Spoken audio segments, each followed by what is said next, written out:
Have you ever tried to just sit still?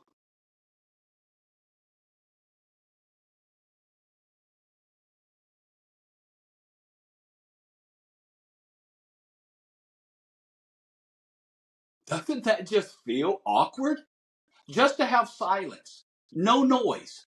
That was only about 10 seconds of silence, and it made me feel uncomfortable. We sometimes, I believe we need the noise to distract us from the life that we're living.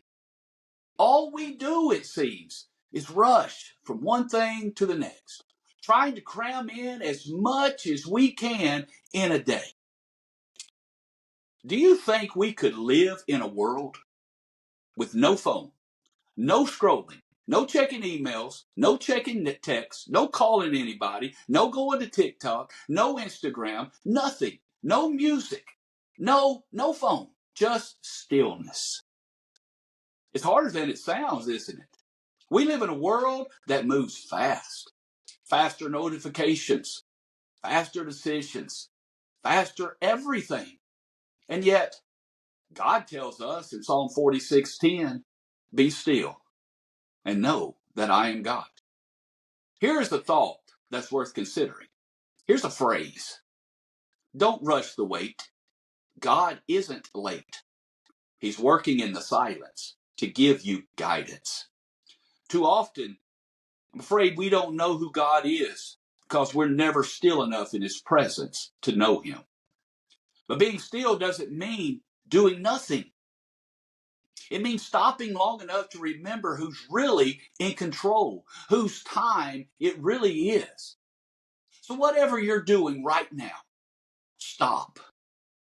Just stop and be still and consider God and how he's working in your life right now through this situation and others' situation to make things for the good.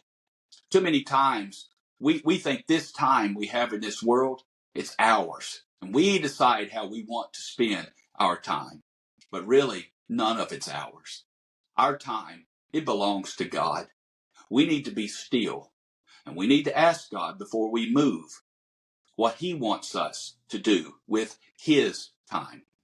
But let's be honest, waiting's hard, isn't it? We don't like silence. We don't like slow. We want answers, and we want them now. And sometimes if we sit still, we feel like we're wasting time. Isaiah 40:31, those who wait on the Lord will renew their strength. Maybe that's why we're weak. Maybe that's why we're tired. See, waiting feels like weakness to us. God says it brings strength. How many of you wish that you just had the time to sit with the Word of God open and meditate on his Word? To be still and commune with God, to have him search your heart, to know your desires, to know what you really want. Allow God to search. You've got to stop long enough for him to do that. Maybe today you're in a waiting season. You're waiting for direction about something. Maybe you're waiting for healing. You're waiting for peace. You're waiting on a decision to be made in your life or in your family's life. Lamentations 3:25. The Lord is good to those who wait for him. Don't rush the wait. God isn't late. He's working in the silence to give you guidance. So be still. Take a breath. Pause the noise and wait on the Lord, because the one you're waiting on is worth it.